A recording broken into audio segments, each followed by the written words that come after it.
3:06. Información de última hora. Resulta que vamos a hablar de, evidentemente, el avión. Todo el mundo, nunca mejor dicho, y ahora opinaremos, está buscando los restos de ese enigma que ya parece increíble que se prolongue tanto en el tiempo. ¿Qué sabemos? Va a ser una crónica de Diego Marañón. Diego, compañero, buenas noches. Hola, Iker, buenas noches a todos, ¿qué tal? Antes te voy a contar una cosa, ¿te parece? Me parece muy bien. Bueno, se le ha contado JJ Benítez, ni más ni menos, a Javier Pérez Campos. Creo que sé por dónde vas. Exacto. Yo, de verdad, me he enterado de muchas cosas. Puedo decirlo, me ha gustado mucho conocer algunos casos. Y bueno, hacer este dossier ampliando un poco, ¿no?, la perspectiva del libro. Que, por cierto, nadie de Planeta nos da a nosotros nada, ni mucho menos, ni esto es una cuestión publicitaria, aunque estamos encantados de ni que... Ni Planeta ni Juanjo. Exacto, nada. Estamos encantados de que escuchéis esas cuñas, por supuesto, que mete Editorial Planeta en Milenio 3, pero nosotros, desde luego, nada. Estamos encantados del tema, un tema que es interesantísimo, y de aportaros un poquito de luz. Y vosotros a disfrutar, si queréis, del libro, de lo que queráis. Nosotros siempre con la máxima libertad y sin ningún condicionamiento económico, por supuesto. Pero resulta que Juanjo ha sido muy amable y a mí me llena de satisfacción, porque incluso ha contado algunas cosas personales que nos han puesto un poco el alma en vilo, ¿no?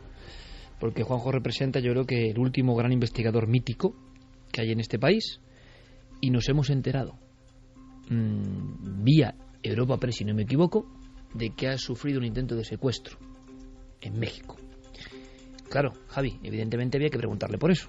Sí, de hecho, era la pregunta con la que abría la entrevista. Él acababa de llegar justo unas horas antes de México, de su viaje a México. Yo llegaba con la noticia que había salido publicada en algunos medios. Se hablaba de una extorsión telefónica, pero no se daba ningún detalle más. Hablé con compañeros de prensa de Planeta también para intentar saber algo más de toda esta información, y ellos no sabían tampoco decir más detalles. Por eso lo pues mejor impresiona, sí, porque no es solo una llamada de teléfono, ¿eh? Claro, es que al final lo que descubrimos es que la cosa era mucho más seria de lo que había aparecido en los medios de comunicación. Pues a las 3:09, JJ Benítez nos cuenta, Milenio 3, ¿qué le ha pasado en ese viaje hace apenas un par de días en México? La verdad es que ha sido un momento que podía haber llegado a mayores. Pero ¿cómo ha transcurrido? ¿Cuál ha sido la entretela? ¿Qué ha pasado? ¿Por qué? ¿Quién le quería secuestrar? ¿Por qué esa extorsión? Él mismo nos lo cuenta. Fue un intento de secuestro en la ciudad de Guadalajara. Tuve una llamada telefónica a las 10 de la noche en el hotel el día 12. Veníamos del México, Distrito Federal, y casualidad que cogí yo el teléfono. Nunca cojo el teléfono, ¿no? Entonces un tipo me dijo que era el gerente del hotel.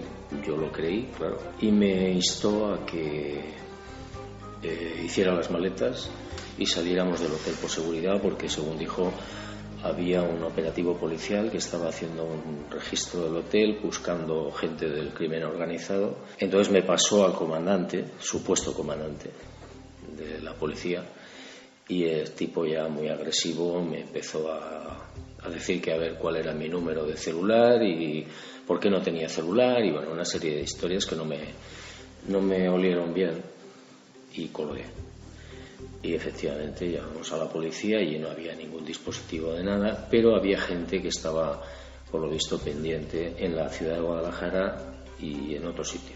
Y en principio no pasó nada, pero vamos, en octubre del año pasado le pasó lo mismo a un grupo de músicos de Zarauz, que por miedo les llamaron por teléfono, les obligaron a salir a cambiarse de hotel con las maletas y los secuestraron. Yo lo que sospecho es que alguien sabía que yo estaba allí, porque si no, no es sencillo que te pongan con una habitación, no. Y menos mal que alguien me protege, ¿no?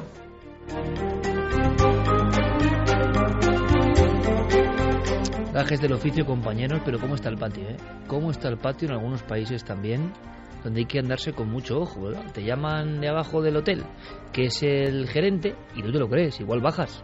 Y sabiendo cómo está la situación de los narcos, de las decapitaciones, de las reyertas entre grupos, puedes bajar. Y entonces te encuentras con que los que supuestamente se hacen pasar por policías son los secuestradores. Sabían que un afamado escritor español estaba ahí ¿Cómo está el patio, Santi? ¿Es que no vamos a estar seguros en ningún sitio o qué pasa? Pues la verdad es que la cosa está bastante complicadita. De hecho, los delincuentes cada vez están inventando nuevas formas de extorsión. El famoso secuestro virtual, que es lo que hacía referencia Juanjo, está muy de moda, sobre todo en Sudamérica y Centroamérica. Y bueno, esperemos que sea una moda. Bueno, que leche. Ya en España se han dado casos, iba a decir, esperemos que no llegue a nuestro país. Sí ha habido casos en nuestro país, esperemos que no se extienda más. Bueno, hablando de conspiraciones, esto era un detalle simplemente porque Benítez en su tiempo se cuenta, la leyenda, yo creo que es verdad, de que fue el primero en 1975, por lo menos a mí eso me han contado en la editorial Plaza y Jané, donde él comenzó a editar. Fue el primero que se inventó lo de la gira de firma de libros y de vender libros, que nadie lo hacía en España. Y él, muy entusiasta, con su primer libro, OVNIs, SOS la humanidad, que había sido rechazado, y después le dijeron, bueno, publica primero esto sobre unas piedras raras en Perú, fue el primero que junto a Galerías Preciados empezó a hacer giras. Luego se ha popularizado. Los escritores no querían hacer giras, eso de ir de punto en punto del país, les parecía absurdo. Como decíamos en una conversación clara, precisamente los escritores hoy hay menos giras que nunca, realmente. Hubo un tiempo dorado y ahora mismo también el mundo editorial, tú lo conoces bien porque sigues escribiendo, está la cosa muy muy muy delicada y ahora los escritores tienen que hacer prácticamente de todo, como cualquier figura que quiere promocionar, ¿no?, su obra. Pero durante mucho tiempo eso de las giras o eso de hacer firmas ante el público se veía como, por parte de los super bestsellers, como algo que era como bajarse al lodo, ¿no? Y no querían muchos, ahora imagino que quieren casi todos, ¿no?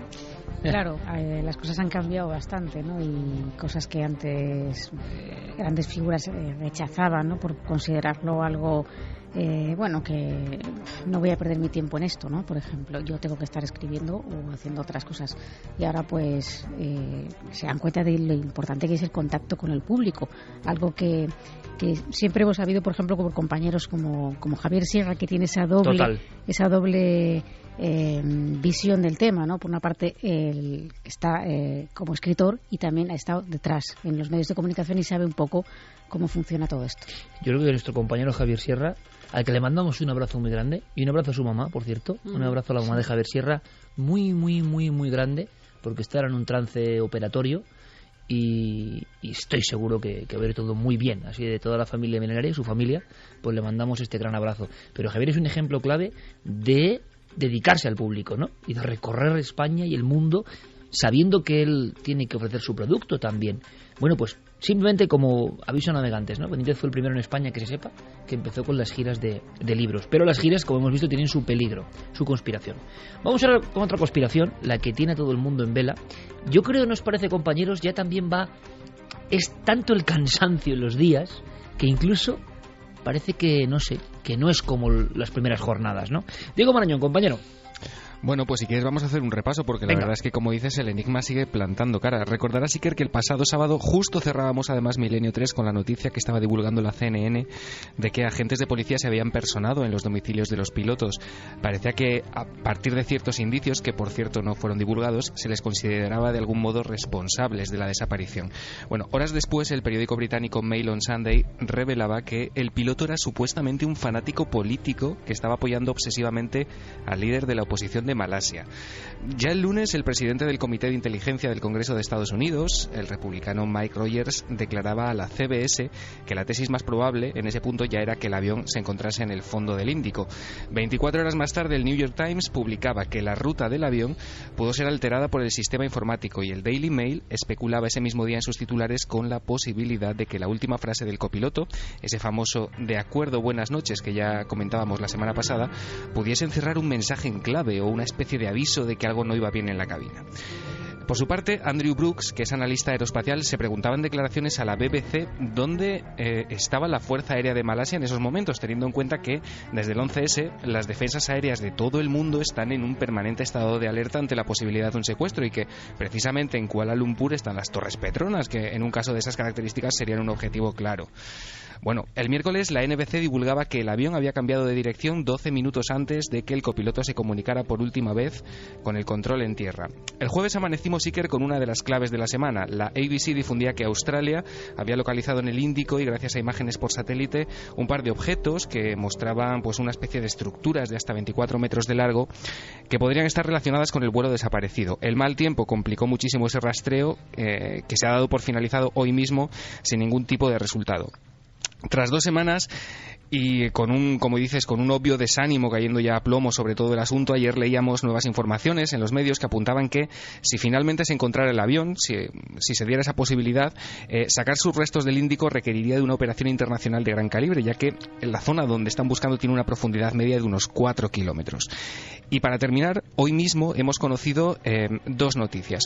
Por un lado, el diario The Telegraph publicaba la transcripción de los últimos 54 minutos de comunicación del avión, una transcripción que por otro lado no aclara mucho, pero que gracias a nuestro compañero Guillermo León, si alguien quiere, está disponible para echarle un vistazo en los muros de la nave del misterio en las redes sociales. Y por otro, la BBC publicaba que un satélite chino habría localizado un objeto de 22 metros de largo por 30 de ancho al sur del último punto del contacto del avión. Y como acabamos de escuchar en el boletín, Iker, justo cuando hemos empezado el programa, Fermín me pasaba un teletipo de Europa Press que dice que Tony Abbott, el primer ministro de Australia, acaba de confirmar que un avión de búsqueda ha avistado esos restos en el Índico y que, entre otras cosas, parece distinguirse un palé de madera o algo parecido. 3 y 18 minutos, pero objetivamente no sabemos nada. Nada. Y esto yo os lo pregunto, aunque sea brevemente, ¿esto ya es normal? Es que esto... No. Me parece que estamos ante uno de los grandes misterios de los últimos tiempos. En un debate de la CNN hasta se ha apuntado un agujero negro espacio temporal que se haya tragado el avión, en serio, y además gente de verdad, si veis un debate que ha habido en la CNN, lo decían muy seriamente, que esto no era normal. Aparte, también han mencionado que, no sé si al parecer, lo que son las cajas negras tienen un tiempo de emitir cierta... 30 días. 30 días, ¿no? Sí. Y que estos, claro, cuando se cumplan, ya va a ser casi imposible que se descubra absolutamente nada de este avión. Pues la verdad es que, bueno, yo he visto con cierta esperanza lo de los restos, pero también hay que tener en cuenta una cosa, el mar está lleno de basura. Claro, es lo que me decía justo ahora mismo Guillermo León, a saber lo que hay en esa zona del Índico que está sin explorar y que evidentemente ahora mismo se están agarrando a clavos ardiendo. Lo primero que ven ya lo relacionan inmediatamente con posibles restos, pero es muy complicado.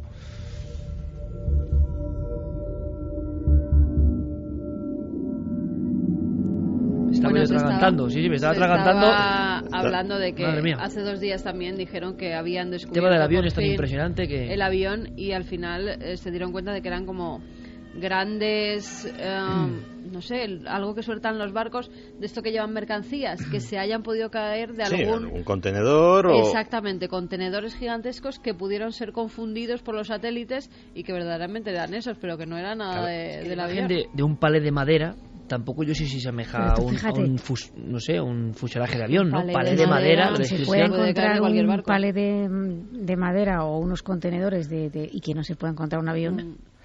Luego, tampoco es la primera vez que pasa. Repasando esta semana un montón de casos, me encontré con uno especialmente curioso, que fue uno del 2003 en Angola. En 2003 en Angola fue más grave que todo esto. O sea, lo que pasa es que como no había pasajeros, no hubo alarma social y apenas trascendió a los medios. Pero es que del aeropuerto de Angola llegó un señor, cogió un señor desconocido, cogió un 727, lo robó del aeropuerto, un 727 de carga, y no ha vuelto a aparecer tampoco. Es decir, estas cosas han pasado. ¿Dónde están esos aviones? Pues nadie lo sabe. 239 pasajeros. Sí. ¿Qué habrá sido de ellos? Es que es increíble. Yo no sé si también las cuestiones más fantásticas empiezan a aflorar en medios que no solo sean los del misterio, Diego, no lo sé. ¿O nadie se atreve a decir nada? Nadie se atreve a decir nada, pero la sombra de la conspiración continúa todo el rato encima de este caso, porque, en fin, sabemos que, aparte de la información que se ocultó en los primeros días, por ejemplo, esta semana también conocíamos, Iker, que un responsable de Malaysian Airlines había negado en un primer momento, al parecer, que el avión llevase baterías de litio, y ahora, hace un par de días, lo ha confirmado. Llevaba una especie de baterías de este material que son inflamables en el sector de carga. Así que toda esta serie de desmentidos, para que luego parezca confirmarse lo que apuntan algunas informaciones, no hacen sino aumentar esa especie de sombra conspirativa alrededor de todo este asunto. ¿Y ha habido algo nuevo sobre la famosa compañía que se dedicaba a chips, que supuestamente había 20 plazas de ese avión con 20 científicos expertos en esos chips? ¿Se ha hablado de chips para la invisibilidad de aeronaves? No, eso, aparte de la información que teníamos al principio, que yo sepa, no se ha vuelto a... La pregunta es, ¿será real la información? No, la información, la que yo traje, salía del Wall Street Journal, que, oye, ya no se te puede fiar de nadie, pero por lo menos es un medio de reconocidísimo prestigio, ¿no? Pero la verdad es que sobre ese caso, no, que yo sepa, ya te digo, no se ha vuelto a hablar. Imagino, Diego, que por último, como siempre, los familiares, los que esperan, los que siguen poniendo las siglas del avión en los aeropuertos de SMH370, no sé si siguen con esperanza, ¿no? Pero bueno, es que tiene que ser terrible. ¿Dónde puede...? O sea, no pintaba nada bien la semana pasada, pues imaginaos días después. Llegados a este punto, yo creo que la esperanza se ha desvanecido por parte de los familiares, de los responsables de la búsqueda, de los medios de comunicación. Como te podrás imaginar, la desesperación es total, hasta el punto de que esta semana ya incluso amenazaban con una huelga de hambre ante la falta de información por parte de la línea aérea y del gobierno de Malasia. Cuando llega la desaparición, ¿no? Que es como una ruptura absoluta, sea de una persona, sea de una aeronave, y nadie sabe qué hacer, y nadie tiene pistas, y con tantas personas que desaparecen, por ejemplo, en nuestro país, y ocurre lo mismo, y se van acumulando los expedientes. Bueno, fijaos en el caso de la avioneta de Missoni, en la que viajaba ese miembro de la familia Missoni, del gran imperio de la moda, se encontró un año después. Y es una avioneta que, más o menos siguiendo las corrientes, era en teoría fácil encontrarla. Y encontraron los cuerpos un año después, con lo cual no hay que perder las esperanzas de que, aunque pase tantísimo tiempo, y para esos familiares sea, claro, terrible. En este caso se apuntaba lo mismo, la posibilidad de un secuestro, la posibilidad de que alguno de los pilotos hubiera querido llevarse para pedir un rescate. Y en las redes sociales, como generador de leyendas permanente, como aparato generador de todo eso, se hablaba, y yo lo he escuchado y me ha llegado, se decían incluso acontecimientos del orden del automovilismo. No sé por qué se había generado la leyenda de que iban a estrellar el avión contra el Gran Premio de Malasia y cosas de ese tipo. Leyendas urbanas que van surgiendo, que calan, y al final no se sabe absolutamente nada. Incluso fotos falsas en las que supuestamente habría aparecido el avión. Esto no lo conocía yo. Con los pasajeros a salvo. Sí, en el Triángulo de las Bermudas incluso habían fotografías falsas, que incluso esas noticias falsas eran utilizadas por algunos hackers pues para todo tipo de cosas, es decir, los nuevos cibercarroñeros, ¿no? Increíble, es decir, personas haciendo gracietas con un suceso o trampas, ¿no? Y pinchar, cebando eso para que pincharas ahí y que entrara algún tipo de publicidad maligna o algún tipo de malware. La verdad es que, Iker, lo último que sabemos por parte del gobierno de Malasia es que han declarado que se están preparando para una búsqueda a muy largo plazo. Ya no se habla casi ni de días ni de meses, sino que se plantean un horizonte temporal incluso de años. Madre mía, gracias por la crónica, Diego, y la semana que viene yo espero tener datos, ¿no? Me parece increíble, estamos viendo un hecho forteano. Hay una reflexión muy interesante, ¿no? Y no es mía, es del investigador Fuentes, de Vicente Fuentes, y a mí me parece interesante. Es si todos esos casos que hemos leído en los libros de Patrice Gaston, de Charles Berlitz, de tantos otros, si todos esos que pertenecen a las páginas viejas y amarillas de los viejos libros y por tanto nos parecen una cosa como menor, como para gente que fíjate, que lee libros, ¿no? Nos quedamos unos cuantos en esto. ¿Qué hubiese pasado si esos incidentes hubiesen ocurrido hoy? El mismo incidente, pero con la sociedad global de hoy. Tendríamos superinformación, estaría todo el mundo pendiente, pero ocurrieron en otro tiempo. Un tiempo donde el mundo estaba mucho más fragmentado y donde todo era mucho más local. el caso de Malasia, quizá dentro de 50 años, si sigue habiendo libros, será una página más olvidada, que otras personas que no lo vivieron lo verán con esa condescendencia, la misma que nosotros, ese gesto de algo lejano, casi legendario, al ver otros expedientes X antiguos, ¿no? Qué curioso. Diego, gracias por la crónica, compañero, como siempre. Un placer, Iker. Preparados porque lo que viene sí que puede dar cierto miedo, un miedo diferente. Ya decíamos que el asunto de los visitantes mezclaba inquietud, extrañeza y esperanza. Lo que viene ahora no lo sé. Es el momento de Santiago Camacho. ¿Una profecía de la NASA? ¿Una fecha? ¿20 años? ¿Será posible? Pues sí que los seres humanos somos criaturas orgullosas. Pensamos que nuestras obras, que nuestras civilizaciones, que nuestros imperios van a durar para siempre. Y no es así. La eternidad es casi una fantasía. Todos y cada uno de ellos. Nuestro propio planeta desaparecerá algún día engullido por el Sol. El propio Sol algún día estallará en un canto del cisne como una supernova. E incluso hay astrofísicos que dicen que algún día el universo se irá apagando una a una cada una de las estrellas en lo que llaman la muerte térmica del universo. Así que sí, nuestra civilización se acabará algún día. Eso es un hecho. La pregunta es ¿cuándo? Pues el científico Dr. Safa Moteshari de la Universidad de Maryland, en un estudio financiado por el Goddard Space Flight Center de la NASA, ha llegado a una conclusión terrible, que eso puede ser inminente, puede ser en el plazo de 20 años.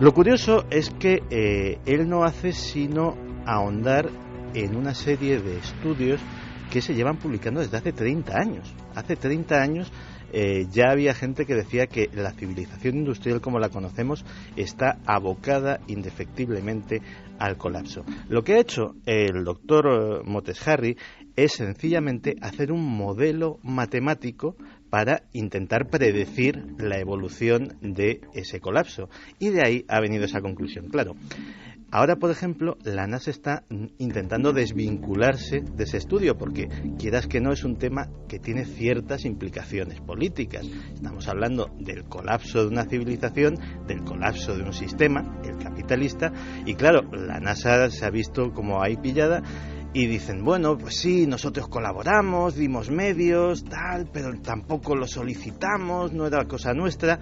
En definitiva, están intentando escurrir el bulto de un tema que ha levantado tremenda polémica en todo el mundo. ¿En qué se basa esta afirmación tan atrevida? 20 años, tan poquito. Pues básicamente en el estudio de lo que ha sucedido con civilizaciones anteriores, porque igual que nosotros ahora mismo estamos tan tranquilos, pues lo estaban en su día los egipcios, los mayas, los romanos, los persas, y todos ellos pues vieron cómo su civilización acababa. Y siempre sucede, parece ser, de la misma manera y por medio de un proceso muy parecido. Cuando se da una especie de tormenta perfecta de factores que se conjugan todos ellos en una especie de singularidad, que coinciden en un punto, y en ese punto se tambalea toda la estructura social y esa civilización acaba disolviéndose. ¿Qué factores son esos? Pues según señala el estudio, que se publicará en una revista científica, Ecological Economics, son varios. El clima, el cambio climático, el crecimiento desproporcionado de la población, el sobreconsumo de recursos naturales, el colapso del ecosistema y las desigualdades sociales.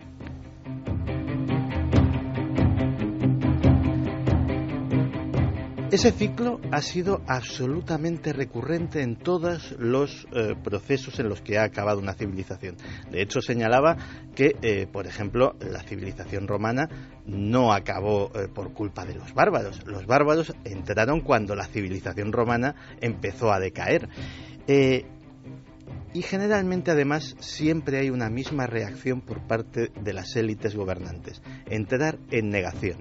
Entrar en el proceso que llaman de los dinosaurios o de la huida hacia adelante. ¿Qué quiere decir eso? Que puede que se identifique el problema, pero para intentar solucionarlo se vuelven a cometer los mismos fallos en mayor y mayor escala, precipitando precisamente ese final.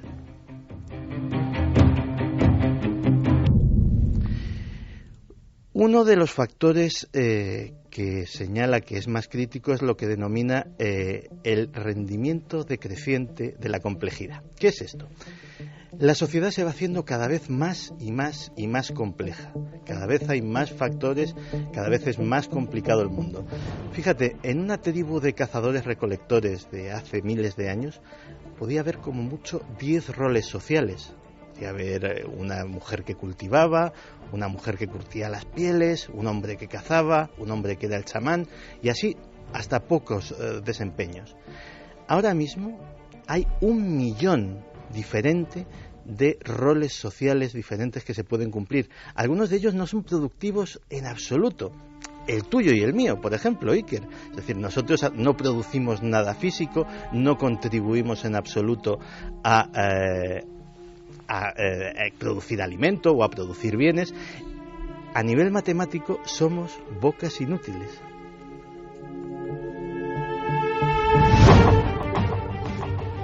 Pero es más, cuanto más complejo se hace el sistema, hasta llegar a cierto límite eso aporta beneficios, pero cuando se supera ese límite el sistema se va haciendo cada vez más y más y más ineficiente. Cada vez hay más burocracias inútiles, cada vez hay más gente gastando impuestos de las que los paga, cada vez hay más posibilidades de que una pieza del engranaje falle. Todo el mundo sabe que, por ejemplo, los aficionados a las motos, que las motos de antes eran auténticamente unas máquinas que no fallaban jamás porque tenían mecánicas muy simples. Ahora con piezas electrónicas, con ordenadores, con turbos, con refrigeraciones, etcétera, etcétera, es muy fácil que se averíe una pequeña pieza que dé al traste con toda la maquinaria. Pues eso precisamente es lo que se vaticina para nuestra civilización. Luego está posiblemente el factor del estudio de este científico que más ha inquietado a la NASA, que es el que tiene ciertas implicaciones políticas, que es el que define como la capacidad de acaparar recursos por parte de las élites. En todas estas civilizaciones resulta que los recursos disponibles cada vez acababan en manos de menos y menos y menos personas. Y lo que dice es que eso está sucediendo ahora mismo con nosotros. Y ponía el ejemplo de que en 1980 el 1% más rico de los Estados Unidos tenía el 10% de la riqueza del país. A día de hoy el 1% de los estadounidenses tiene el 25% de la riqueza del país, y esa curva sigue creciendo y claro, lógicamente cada vez más recursos acaban en menos manos y menos manos acaban consumiendo, acaban siendo activos en la economía y sobre todo crece el número de descontentos.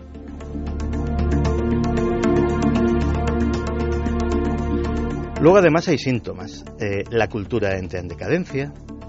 En todas estas civilizaciones ha sucedido, bajan los índices de lectura, empieza a aficionarse la gente a entretenimientos groseros, empieza la gente a tener una exacerbación, a una exaltación del hedonismo, porque sí, aquello de las orgías romanas, de las luchas de gladiadores, de los banquetes interminables, pues parece ser que también se está empezando a repetir en nuestra civilización. Y luego encima hay cierto atracción de vacío. A veces cuando te asomas a una gran altura parece que hay un impulso malsano por arrojarte. Pues también en nuestra cultura se puede ver eso. Cada vez hay más y más obras de ficción que relatan escenarios apocalípticos, cada vez hay más y más películas, libros en los cuales desde una invasión zombie hasta un meteorito, pasando por el cambio climático o cualquier otro factor, la gente se recrea con esa posibilidad y de hecho empieza a haber fenómenos como el del survivalismo, que también conoce Javier Pérez Campos, que indican que hay una cierta predisposición a que eso suceda. Así que simplemente lo único que ha hecho el profesor Moteshari ha sido meter todas esas cosas en un ordenador enorme, dedicar muchas horas de esa capacidad de proceso a hacer tabulaciones infinitas de datos económicos, de temperatura, de oscilaciones de la bolsa, etcétera, etcétera, etcétera, y hacer una línea de proyección en el tiempo. Y de repente todas esas líneas rojas, todas esas líneas de peligro, acababan en una fecha muy concreta, el 2035. En esa fecha el sistema entraría en colapso y nadie sabe lo que sucedería después.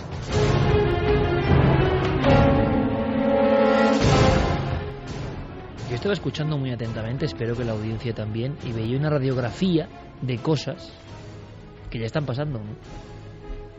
En fin, me gustaría saber vuestra opinión. Milenio3 con número@cadenaser.com y la nave del misterio. Mientras nos enviéis vuestras reflexiones, porque el tema es tremebundo.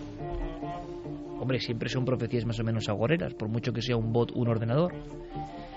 Pero lo que he ido deshojando aquí, Santiago, es que lo estamos viviendo. Es como si fuese un eco que ya ha pasado otras veces, ¿no? También hay que decir que estamos hablando del fin de la civilización, no de la humanidad. Exactamente. Es decir, nosotros ahora mismo estamos mucho mejor que los romanos, en ciertos aspectos. Es decir, puede que después venga algo mejor. Aunque dicen los historiadores que todo depende de cómo sea ese colapso. Si ese colapso es de una forma traumática, con muertes, con violencia, etcétera, etcétera, lo que sigue después es una edad oscura. La Edad Media, por ejemplo, o la Baja Edad Media. Si el colapso se produce de una forma diferente, puede que incluso dé lugar a una Edad de Oro. Nunca se sabe. Bueno, este giro no has dado mal, Santiago, porque si no muchas personas se iban a angustiar en exceso. Recogemos vuestros mensajes y ahora lo que hacemos es acudir rápidamente, por lo menos, a ese club de élite, que el portero es Diego Marañón, el del acceso, o sea, es decir, él te abre la barandilla o te deja fuera. El Mazas. Sí, el auténtico Mazas del Club Milenario. De momento ha dejado entrar a todo el mundo. Sí, es permisivo. Algún día tendría que decir, sí. Usted no es uno de los nuestros. Estaría muy bien, imagináis el impacto. Lo que ocurre es que hay un archivo B de personas que no han pasado el test. Entonces quizá un día saquemos eso a relucir. ¿Quién no ha pasado el test? Os imagináis a Diego, que el tío está ahí fornido, ¿no? Y está con su chupa, sus gafas de sol, tú pasas, tú no. Hay un hombre del mundo del suceso. Dicen algunos que de tal palo tal astilla. Vamos a ver si pasa el test. Diego Marañón, en la cola un personaje que pide paso. Un personaje también con su humor vitriólico muchas veces, ¿no? Ahí lo dejamos, uno de los nuestros. Buenas madrugadas. Identifíquese, por favor. Francisco Pérez Caballero. ¿Qué tal? Soy Paco. Paco Pérez Caballero, creo que estás más impresionado que nunca. Buenas noches. Desde luego, Iker. Es de esas personas que dan verdadero miedo. Es un hombre con una mirada absolutamente fría. Un poquito de perejil y un poquito de vino blanco para que coja un poquito de sabor, pero vamos, esto enseguida está. Te digo yo que lo que hace lo hace bien. Y eso es muy importante. Por desgracia, de esto no nos podemos salvar. Es de los momentos que más me han marcado en mi carrera. ¿Eligió usted al misterio o el misterio le eligió a usted? Bueno, claramente el misterio me eligió a mí. Yo me dedicaba al mundo del suceso, aunque yo pienso que el periodista del misterio no es más que el antiguo periodista del suceso, dedicado especialmente a eso que llamamos misterio, ¿no? ¿En qué ocasión lo ha sentido más cerca? Desde que estoy en Cuarto Milenio me he enfrentado muchas veces a situaciones muy misteriosas, pero sin duda el lugar que más me ha impresionado es el Sanatorio de Agramonte, donde tanto el cámara como yo teníamos muchas reticencias y no queríamos entrar. ¿Cuál es su enigma predilecto? El cerebro, sin ninguna duda. Indíqueme un lugar mágico al que siempre querría volver. Macondo, del querido Gabriel García Márquez, donde siempre que puedo regreso. ¿Y uno al que jamás regresaría? Bueno, yo como soy de la antigua escuela, creo que los periodistas no debemos dejar de ir a ningún sitio, tenemos que ir donde nos mande. ¿Somos producto del azar y la evolución o hay algo más? Yo estoy convencido de que hay algo más. ¿Qué hay más allá de la muerte? Una nueva aventura. ¿Teme la llegada de ese momento? Bueno, sí, es inevitable, no nos queremos marchar, no queremos dejar lo que tenemos aquí, pero también estoy un poco excitado ante la posibilidad de ver lo que hay más allá, ¿no? ¿Supersticioso? No, para nada. ¿Cuánto de herencia familiar hay en su vocación? Muchísimo. Yo realmente he crecido entre viejos periódicos y, lógicamente, pues eso acaba tirándote a la piscina del periodismo. Dicen que todos llevamos un monstruo bajo la piel. ¿El asesino nace o se hace? Es una mezcla de las dos cosas, sin ninguna duda. De ahí lo complicado de luchar contra el crimen, porque el asesino no es más que uno exactamente igual que nosotros que lleva el mal dentro. No es fácil verlo. Sin duda tiene mucho peso también el entorno en el que alguien crece. ¿Cómo se puede explicar que ciertos asesinos en serie tengan un halo de atracción para mucha gente? Pues es muy difícil, pero yo creo que lo que nos pasa es que muchas veces ese mal que todos llevamos dentro y que controlamos gracias a la sociedad, pues nos tira y realmente sentimos atracción por eso que nosotros nunca llegaríamos a hacer, pero vemos que otras personas lo hacen con cierta libertad y eso nos atrae, aunque también nos horroriza. ¿Qué pasó en la cabina de aquel camión en el puerto de Somosierra? Yo pienso que el niño de Somosierra no iba ya en el camión y que una vez sabemos eso, el resto de los misterios pues son muy fáciles de explicar. ¿Por qué le impresionó tanto el reciente caso de miedo a la propia casa en Herrera del Duque? Por la sinceridad. Yo creo que una de las cosas que estamos olvidando en el periodismo de hoy es a escuchar. Nosotros, en Cuarto Milenio y en Milenio 3, sí que escuchamos a la gente. Creo que por eso se nos puede criticar o se nos puede alabar. Hay que enfrentarse al testigo siempre pues con la mente lo más limpia posible. Y en este caso en concreto, la verdad es que me impresionó la honestidad con la que él hablaba. Sin ninguna duda, Carlos, el protagonista, tenía miedo a esa casa. ¿Por qué tenía miedo? Bueno, cada uno puede sacar sus propias conclusiones. Experimentó en primera persona con la P300. Basándose en sus propios resultados, ¿encuentra la prueba fiable? Me parece que es una herramienta. Yo creo que puede ser útil en determinados casos, pero sin ninguna duda no es la solución a los casos más complejos, ni es una herramienta nueva. Pensemos que desde el año 2000 se conoce y se utiliza en Estados Unidos y no se ha generalizado. Se ha utilizado solo de vez en cuando y nunca con el carácter que le queremos dar ahora de la máquina de la verdad, ¿no? ¿Está curado de espanto después de tantos años buceando en la oscuridad del ser humano? La verdad es que no. Al revés, cada vez siento más miedo por lo que somos y por lo que escondemos, ¿no?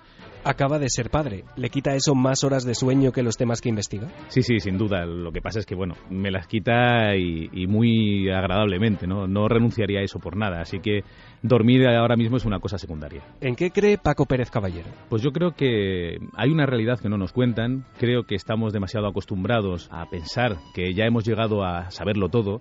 Y sin ninguna duda tenemos muchas cosas en las que pensar y yo animo a todo el mundo a que no deje de hacerse preguntas porque es lo que nos hace humanos. ¿Cuál ha sido el fregado más grande en el que se ha metido? Bueno, he tenido varios encuentros en estos reportajes en los que, bueno, de vez en cuando hay personas que intentan evitar que salga una realidad a la luz o una noticia o una entrevista y sí que recuerdo algunas historias que es mejor no reproducir que desde luego han manchado la labor periodística que todos tratamos de hacer de la manera más limpia, ¿no? Siempre hay alguien que quiere evitar que algunas cosas salgan a la luz. Si piensa en su infancia, la imagen que aparece en su memoria es... Viejos volúmenes del caso, mi padre escribiendo en un PCW antiquísimo, monocromo, y bueno, yo soñando con algún día llegar a publicar algún libro, llegar a publicar artículos, llegar a hablar en la radio o salir en la televisión. ¿A quién le encantaría haber conocido? Bueno, yo pienso que las grandes personalidades dejan su legado, dejan sus escritos, sus cuadros, y están ahí para que las admiremos. Realmente el hecho de conocer a alguna de estas personas que admiramos nunca me ha quitado el sueño. ¿A qué tiene miedo? Creo que el mayor miedo que tengo es a mí mismo. Un libro y una película. Pues mira, un libro que acabo de terminar, La civilización del espectáculo, un ensayo de Mario Vargas Llosa, y una película, sin ninguna duda, mi película preferida, Amadeus, en la que podemos ver bien reflejado ese gran defecto de la raza humana que es la envidia. Un pintor y un músico. Pues mira, un pintor, para mí sin duda, Francisco de Goya, y un músico, Enrique Bunbury, al que sigo desde sus inicios. Empecé con Héroes del Silencio y siempre llevo en mis viajes El viaje a ninguna parte, que considero su mejor álbum. Acabemos con un vicio confesable. No sé si es un vicio, pero es verdad que la semana no está completa si no he visto 4 o 5 películas, así que supongo que sí es un vicio. Gracias por su colaboración. La identificación ha sido completada con éxito. Desde este momento puede considerarse de forma oficial y por méritos propios uno de los nuestros. Paco Pérez Caballero, Paquito para los amigos. De tal palo tal astilla, me ha encantado lo del PCW Amstrad monocromo y Paco Pérez Avellanes, plan tajanovista ahí, trabajando a todo para no sé cuántos medios. Y la verdad es que Paco está sufriendo una metamorfosis muy curiosa, ¿no? No tiene nada que ver con el Paquito que llegó a Cuarto Milenio hace 8 años, ¿eh? Alguien más racional, alguien que además era muy interesante el experimento de traerlo desde fuera del mundo del misterio como puro periodista de sucesos, y que yo creo que, además, sobre todo, yo creo que la paternidad también hace mucho, amplía la conciencia si uno está en esa órbita, pero muchos casos recientes que le han marcado profundamente, que le han impresionado, le han hecho comprender que existe el misterio. Atentos, porque yo creo que en un par de semanas hay un exclusivón muy potente con momias en España que trae Paco Pérez Caballero y que es impresionante. En fin, uno de los nuestros, no cabía la menor duda, un periodista de sucesos que al final ama el misterio, dice que hay mucho más que azar, y a mí eso, ¿qué queréis que os diga? Me encanta. Rapidísimo, porque hay muchos mensajes, pero también está el Milenio te responde, siempre fundamental. Vamos allá. Hola, me llamo Susana, llamo de Madrid y mi pregunta es la siguiente. Hace unas semanas vi la película de Juan Cabestany, Gente en sitios, y sobre el final de la película hay una secuencia donde unas personas que están por la calle, son muchas, empiezan a mirar al cielo mientras se oye un zumbido. Entonces yo quería saber si sabéis vosotros, si era intención del autor, pues hacer referencia a The Hum, que es un fenómeno que a mí personalmente me interesa mucho. Pues eso, pues muchísimas gracias. Pues efectivamente, es una película donde al final se juntan varios de esos personajes, se escucha lo que parece el zumbido. Yo he indagado un poco en el tema para saber si realmente querían hacer referencia a esto, y fíjate, ya en la sinopsis decían que esta película trata de mostrar las embestidas de lo extraño y lo caótico. Y lo más sorprendente es que efectivamente parece que han utilizado el fenómeno de Ham para representar un poco ese caos, ¿no?, que ocurre. Es el debut del sonido en el cine. Efectivamente. Y la prueba de ello es que en una de las redes sociales de la película, donde se incluían algunos vídeos de forma viral intentando promocionar la película, de repente... Tú estás de productor, ¿no?, por lo que veo. Sí, totalmente. Aquí como con el libro de Juanjo no nos llevamos nada. Entusiasmo increíble de ella, ¿eh? No sabía nada. No. Pero fíjate, decían, ponían un vídeo del Ham que aparecía, por ejemplo, una recopilación, el sonido de Kiev, el de Taos, y ellos metían un críptico mensaje. Solo decía, el ruido viene de ahí.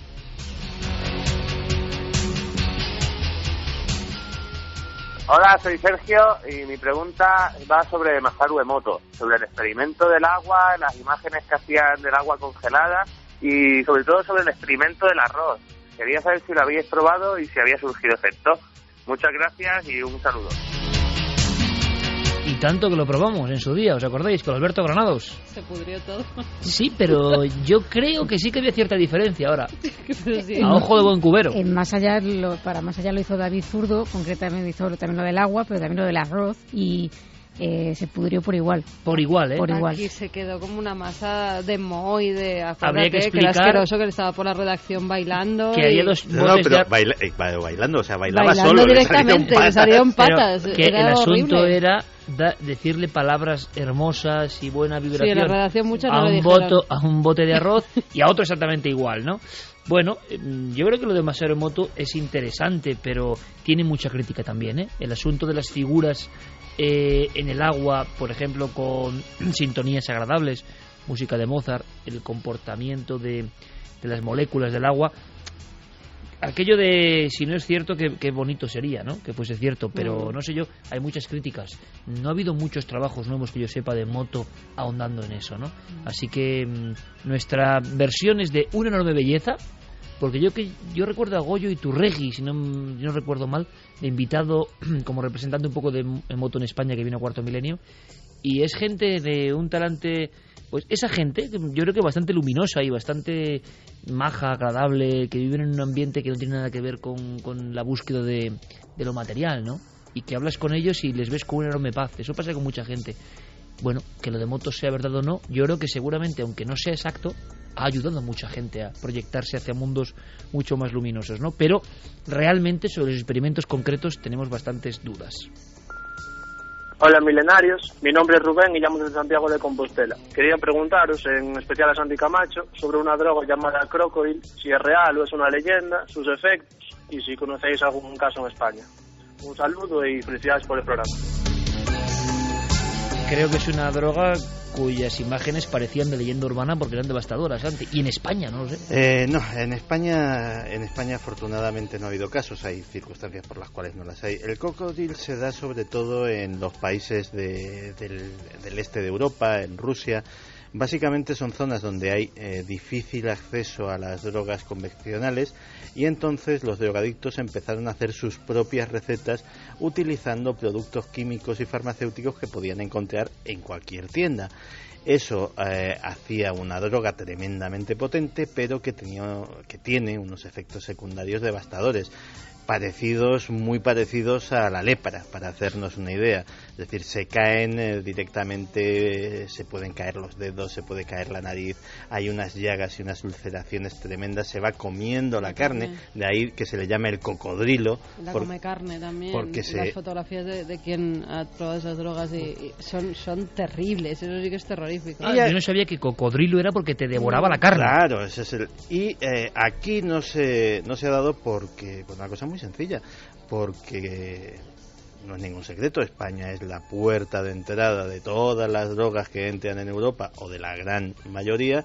La disponibilidad de narcóticos, digámoslo así, convencionales en el mercado negro es alta, con lo cual los adictos en este país pues no tienen que recurrir a esas mañas. En eso siempre estamos a la cabeza, es curioso, ¿eh? Buenas madrugadas, soy Maite de Córdoba y me gustaría saber si hay alguna información nueva sobre los documentos que presuntamente la CIA se llevó del despacho de Nikola Tesla cuando murió, y si entre ellos se encontraban los planos de una máquina para provocar terremotos que presuntamente el gobierno de los Estados Unidos ha podido utilizar. Muchas gracias. Personaje que gana peso con el tiempo, que parecía que iba a quedar siempre marginado y que ya los científicos empiezan a reclamar, y los ingenieros y los físicos, esa escena en la cual parece que le limpian todo de la humilde pensión donde está y guardan muchos documentos. Brevísimo, Santi, ¿qué hay de cierto? Es completamente cierto. Nikola Tesla vivía en un hotel de Nueva York en 1943, creo recordar, es cuando fallece, y no es la CIA, es el FBI agentes del FBI, quienes cogen absolutamente todos los papeles y todos los archivos y se los llevan. Actualmente los papeles de Nikola Tesla siguen estando clasificados, a pesar de que ha cumplido el tiempo suficiente para el acta de libertad de información, sigue habiendo documentos clasificados, y la máquina de producir terremotos a la que se refería la oyente era la famosa teoría o el famoso aparato de las ondas escalares, que Nikola Tesla efectivamente decía que estaba en condiciones de, a través de un dispositivo, pues generar temblores de tierra a voluntad. La última noticia me parece magistral, le mandamos un abrazo, es un buen amigo, es un seguidor del misterio. ¿Te sube ahí a cantar con él un ratito? Yo me subiría. ¿Por qué? Porque ahora sale de un ovni. En México saca un ovni gigantesco y en la rampa de lanzamiento aparece Bunbury como un ser casi adamskiano que saluda desde otro mundo. Es un proceso irrefrenable ya, imposible de evitar. El misterio, la conspiración, todo eso. A ver, Chris y Robert, que nos están escuchando en la planta de maternidad del hospital Txagorritxu de Hombre, Vitoria. Yo vivía al lado, Txagorritxu, sí señor. Pues mira, allí están esperando que se está poniendo de parto el nacimiento de su primer hijo. Mucha suerte. Pues yo no sé las ganas que tiene esta mujer de escucharnos mientras está ahí con las contracciones. Bueno, si te las hacemos más amenas, pues contribuimos a ello. No, vamos rápidamente Chris, con la música. Esto ha sido una ráfaga de Bunbury, siempre presente. Vamos con nuestra música de Mike Oldfield, esencial, buena energía máxima para las bendiciones, ¿no? Sí, porque no saben qué es, si niño o niña, ¿eh? Lo que sea, bueno, seguro. Madre mía, anda que han estado yo por esa zona, ese barrio. Creía que decías en paritorio. No, incluso haciendo investigaciones. Como te lo digo, con mi amigo Borja Sagasti, con Héctor Arana, con mi primo Roberto Pérez, investigando por esa zona. En fin, ¿qué tiempos? Ahora el alarido atávico se abre paso en la noche.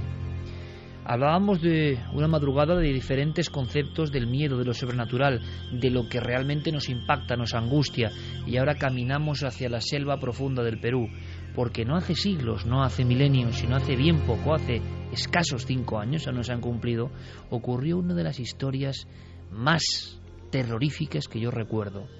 Me impactó profundísimamente, y desde el momento en que aquello se cerró en falso, Desde el momento en que todo el mundo hizo un complot para no querer saber más, desde el preciso instante en que medios, y vaya usted a saber qué fuerzas, se emplearon duro para que no se supiesen más datos, yo tuve una pregunta, una especie de interrogación constante en mi cerebro, rebotando en las paredes de mi cabeza, hasta que encargué a Diego Marañón que fuese un poquito más allá, porque había algo, si queréis, de sabueso viejo que ya soy, en el aspecto periodístico, o por lo menos veterano con mucha experiencia.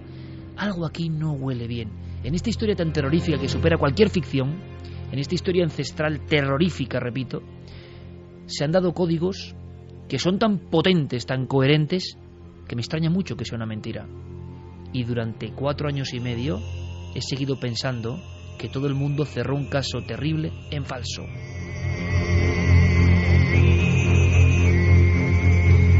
Y un periodista, si se calla cuando cree que hay un caso terrible cerrado en falso, está haciendo algo mal, está yendo en contra de sus propios principios. Y ha llegado el momento, y es esta noche, de reabrir, de aportaros lo que hemos descubierto.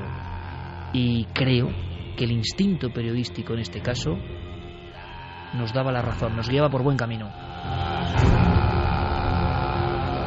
Aunque sea un camino, repito, angustioso, un camino oscuro, un camino denso, primario, un camino donde las fuerzas de la naturaleza parecen casi demoníacas. Lo que vais a escuchar en Crónica de Diego es lo que se encontró en la selva de Huánuco en el año 2009. Solo os pido mucha atención, por favor. Mucha atención a cada detalle. Hay algunas grabaciones que son originales del momento de la captura de los llamados pistacos que apenas se entienden, pero si queréis luego lo repasamos y os decimos lo que decían. Pero no quiero cortar la magia de este documento, de este reportaje, de esta crónica sonora, cuyo objetivo es meternos en la selva, en la zona de Sierra-Selva. Por ejemplo, cuando uno va a las fastuosas ruinas de Machu Picchu, ve que hay unas montañas que nacen detrás de los templos, ve que hay unas montañas altísimas, escarpadas, como dientes de sierra, cubiertas por matojo y por verdor. Intuye que hay mundos y ruinas que todavía no han sido descubiertas. Y en algunas de estas zonas, mucho más hacia el norte, ocurrieron los hechos. Hechos que espantaron a todo Perú y a parte del mundo. Era imposible que en el 2009 nos encontrásemos con esta escena de los crímenes. Así ocurrió todo.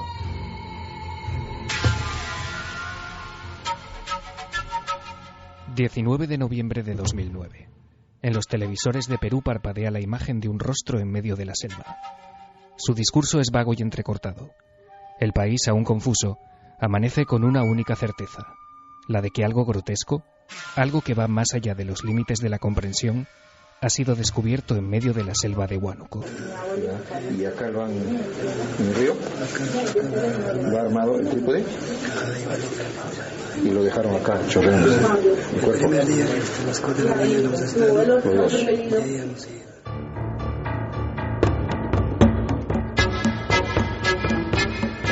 Se trata de Marcos Beramendi. Acaba de ser detenido junto a otras 3 personas en pleno proceso de destilación de grasa humana y está confesando ante la policía la técnica que lleva usando más de 10 años. Al frente de la investigación está el general Félix Murga, director de Investigaciones Criminales de Perú. Él es el encargado de dar a conocer el horror. Han manifestado cómo victimaban a las personas con el fin de extraerle en laboratorios rudimentarios la grasa humana para comercializarla posteriormente en un valor de $15,000. La noticia causa un enorme impacto en la sociedad peruana y medios de comunicación de todo el mundo recogen con asombro los hechos. Los detalles de aquella rueda de prensa permanecen vivos en la memoria de Beatriz Jiménez, periodista y corresponsal de El Mundo en Lima. Como evidencia, se presentaba allí encima de una mesa una botella de una gaseosa muy conocida aquí, Inca-Cola, con una sustancia grasosa que el general señaló como grasa humana. También había como ganchos de carnicero, una serie de instrumental que había sido incautado. Lo que se había encontrado era el tórax de una víctima colgada de unos ganchos y con una especie de mecanismo muy artesanal para extraer la grasa, y también se había encontrado una cabeza, ¿no?, supuestamente perteneciente a la misma persona. Los cortagrasas, que actuaban a modo de hermandad religiosa, seguían un macabro ritual que constaba de varios pasos. Escuchamos a Jorge Mejía, jefe de la División de Secuestros de la Policía Peruana. Contaban con un instrumento que tenía 2 mandos, 2 botones, y una vez que ubicaban a la víctima, activaban los controles y salía una wincha, un cable acerado que en la punta llevaba una especie de boomerang, y ese boomerang decapitaba a las personas y el cuerpo definitivamente después de 2-3 segundos caía al piso. Tras decapitar y descuartizar los cadáveres, los pistacos colgaban a sus víctimas boca abajo en ganchos sostenidos por unos trípodes rudimentarios, fabricados con troncos recogidos en la selva. Después, encendían velas para que poco a poco el tejido adiposo gotease. La sustancia resultante era recogida mediante un sistema artesanal de embudos y alambiques. Mientras ellos estaban en su laboratorio, entre comillas, clandestino, las mamachas, algunas mujeres de ellos, se ponían, digamos, a rezar, a llorar por el alma de la persona que había fallecido. Es algo contradictorio, ¿no? Pero eso es lo que ellos dicen, que de esa manera trataban que el alma de esta persona sea salvada. En un primer momento, Octavio Salazar, por aquel entonces ministro del Interior de Perú, muestra su total apoyo y confianza en la investigación llevada a cabo por la DIRINGRI. Pero lo real es lo que nosotros hemos expuesto. ¿Parece irreal? Indudablemente que sí.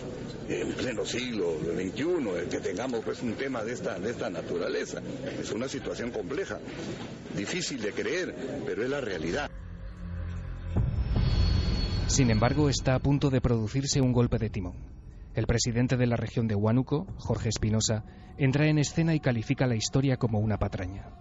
Se muestra indignado por lo que, según él, es una falsa información sacada de no se sabe dónde, que valida concepciones anacrónicas de viejos tiempos y que daña gravemente la reputación de la zona. Exige un desagravio. El ministro del Interior abandona entonces su apoyo inicial, explicando que en realidad todo se ha sobredimensionado. La historia, convertida ya en escándalo nacional, le acaba costando el cargo a Félix Murga, el oficial a cargo de la investigación. El director de la Policía Nacional, el general Miguel Hidalgo, confirma su cese en una rueda de prensa. De separar en el cargo de director de investigación criminal al señor general Félix Murga, y hemos dispuesto que el señor inspector general del instituto, el general León, realice una investigación. La etiqueta de fraude cae como una losa sobre el asunto, dejando el caso en entredicho ante la opinión pública. Los medios de comunicación de todo el mundo optan a partir de entonces por el silencio más absoluto, mientras en Perú solo unas pocas voces se alzan en defensa de la investigación policial y de la reputación del general Félix Murga. Una de esas voces es la de Remigio Hernani, exministro del Interior, que se atreve a hablar de presiones y de un cierre en falso del asunto. Hay una utilización política de los hechos que ha investigado la DIRINGRI. La DIRINGRI siempre ha hecho investigaciones eficientes. Tenemos todo el derecho de pensar de que puede haber sido inducido el general de alguna forma, presionado. Mire, el general Félix tiene una trayectoria brillante, es un policía en pesquisa de primer nivel. Apenas un mes después de los hechos, en enero de 2010, Félix Murga es nombrado responsable de la 11ª Dirección Territorial de Arequipa. En el acto oficial de su toma de posesión, aprovecha para reivindicar su trabajo en la investigación y augura sorpresas cuando se conozca la resolución judicial del caso. Si tienen acceso, vean mi currículum y sigan el proceso judicial de este caso y verán a ver quién tiene la razón o quién mintió. Sin embargo, la aparente ceremonia del descrédito en torno al caso de los pistacos de Huánuco consigue su objetivo. 5 años después, pocos son los que se atreven a dudar, tanto en Perú como en el resto del mundo, que aquella extraña noticia surgida en el corazón de la selva andina no fue más que una distracción perfectamente orquestada. Una cortina de humo para ocultar una serie de escándalos gubernamentales. Lo último que se nos dice es que aquel horror no ha sido más que un mal sueño, algo que simplemente jamás ha existido. El caso de los pistacos se habría tratado de una farsa. Según oficiales de la División Policial del Alto Guayaga, la presencia de pistacos en la zona del Monzón es un hecho no creíble. De los originales creadores de Papá Noel sí existe y la premiada El Ratón Pérez se llevó tu diente. Llega la sangrienta historia que muestra.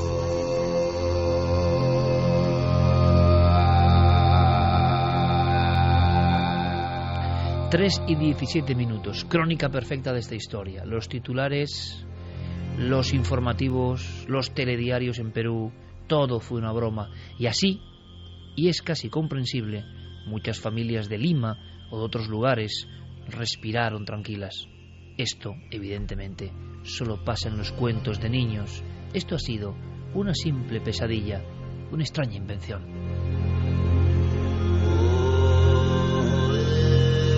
Y es que nos cuesta creer.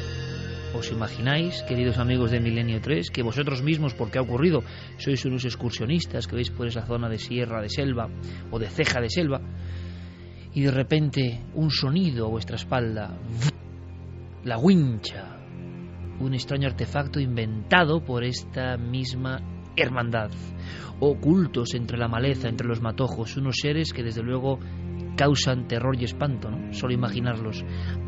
Con su mentalidad también rudimentaria, pero hábil para el crimen, han generado una especie de aparato que lanza una hoja metálica y que decapita a la persona. Después, los ganchos de carnicero, los trípodes de madera, muy ocultos en zonas de sierra, a las que hay que acceder tras 3 o 4 horas de caminata desde el pueblo más cercano. Y se cuelgan los cuerpos, y debajo el plástico, y las mamachas casi chamanas de la zona hacen sus cánticos, y la grasa va cayendo, y eso sí, el cuerpo sin cabeza, boca abajo, casi como un decapitado loco del tarot, en mitad de la selva en la noche, está rodeado, extraña tradición, por velas de iglesia, por cirios de iglesia. Y entonces se cuenta que a través del alambique se destila la terrible mercancía humana, la grasa humana. Y esa grasa humana, oh, cuidado, aquí quizá está la clave, cuando se intercepta, se dice que se vende para cosméticos, que se vende incluso para enviar a Europa, que se vende como material preciadísimo. Y justo ahí se corta la historia. Y como este eco que escuchamos, este eco propio de la selva del Perú, que amamos el Perú, pero que tiene sus conexiones, como todas las culturas milenarias, también con lo oscuro, con lo ancestral, con lo antiguo, sigue resonando. Nos daba la impresión de que demasiado terrorífico, demasiado coherente para ser una simple mentira. Diego, compañero, hola, buenas noches. Buenas noches. ¿Y qué te has encontrado? Pues la verdad es que lo que me he encontrado es una grandísima sorpresa, no ya solo por comprobar hasta qué extremos puede llegar la maldad del ser humano, sino también pues por ser testigo de lo conformistas, ¿no?, que podemos ser a veces con una simple opinión de alguien que sea lo que esperamos, lo que nos reconforta, lo cómodo, lo fácil. Pues preferimos tomar esa hipótesis y olvidarnos de todo lo demás, de todas las explicaciones que dan los investigadores de un caso, olvidarnos de todos los datos que aporta pues este general que es cesado, o incluso Jorge Mejía, al que hemos escuchado en ese reportaje, ¿no?, que es el jefe de la división de secuestros de la policía de Perú. Él mismo, Iker, al poco de salir a la palestra toda esta investigación, defendía la honestidad y la profesionalidad de las investigaciones y se escudaba en una figura que va a ser clave en la reapertura de este caso. Si quieres, lo escuchamos. Se trata de una investigación muy profesional, una investigación donde hemos estado trabajando hace 4 meses con un equipo selecto de acá de la división y donde involucramos para tener el soporte legal respectivo a la Fiscalía de la Nación, la misma que dispuso un fiscal ad hoc nos acompañe durante el desarrollo de todas las diligencias. O sea que había un fiscal que estaba en aquella investigación. Se habló, Diego, por si no ha quedado claro, de que al ir descubriendo esos trípodes misteriosos, esos ganchos propios de película de terror, o sea, ni el terror más increíble ha llegado a este nivel, los laboratorios clandestinos y de restos de hasta incluso quizás 60 personas en el valle seco de uno de los ríos. Pero allí en esa investigación, de la que luego todo el mundo habla de segundas y todo el mundo se acongoja, por no decir otra cosa, y cierran, y todas las personas además dicen amén, se acabó, de aquí, de este horror no se habla más. Se cuenta que incluso las autoridades de Huánuco, de la zona donde esto ocurre, dicen que hablar de esto y la difusión mundial sería un horror para el turismo, y parece ser que el turismo en este caso, yo no digo nada, puede más, tiene más poder que la realidad que se está viviendo, ancestral y oscura. El fiscal estaba allí, y el fiscal, como persona en este caso clave, no ha hablado mucho. pero tenemos sus declaraciones. Efectivamente, no es que no haya hablado mucho, es que desde 2009 este fiscal no ha abierto la boca, no se ha pronunciado absolutamente en ningún medio del mundo sobre este caso. Nadie le ha preguntado qué hay de cierto o qué piensa él sobre toda esa campaña no orquestada y que apunta a que esto no era más que una cortina de humo. Bueno, pues en Milenio 3, después de 5 años, hemos querido hacer precisamente eso, irnos por el fiscal, preguntarle a él y tratar de averiguar en qué punto se encuentra este caso a día de hoy judicialmente hablando. Y lo hemos conseguido localizar, hay que decirlo, gracias a nuestra compañera Beatriz Jiménez, corresponsal del Mundo en Lima, que ha sido providencial para todo esto. Hemos localizado a Jorge Sanz Quiroz. Él es fiscal de la 57 Fiscalía Provincial Penal de Lima. Y como te digo, tras 5 años de absoluto silencio, nos ha concedido una entrevista, nos ha atendido. Y lo primero que hemos querido preguntarle, Iker, es ¿dónde están hoy los acusados? ¿Qué pasó con ellos? ¿Por qué desde entonces no se ha vuelto a saber nada? De haber sido un fraude, todo este caso, tal y como se apuntó, lo lógico sería pensar, lo que todo el mundo pensaría, es que estas personas habrían salido libres al poco tiempo. Vamos a ver qué nos ha contado. El caso, a la fecha, actualmente a marzo del 2014, está judicializado, es decir, está en pleno proceso penal. Me pregunta sobre la situación jurídica de los individuos denunciados. Están en cárcel, efectivamente. No todos, porque solamente se logró capturar a algunos miembros integrantes de la banda, ¿sabes? Cuando la investigación estuvo ya por proseguir, sucedió lo que sucedió. Como ya tú sabes, hubo problemas con la policía, cambiaron al personal y de pronto nos quedamos con lo que teníamos y caminamos con eso. Bueno, primero el dabonazo, ¿hay más? Hay más, porque como acabas de escuchar de estas palabras del fiscal, parece que el caso está lejos de ser una farsa, tal y como anunciaron los medios en 2009 y tal como hemos escuchado hace un momento.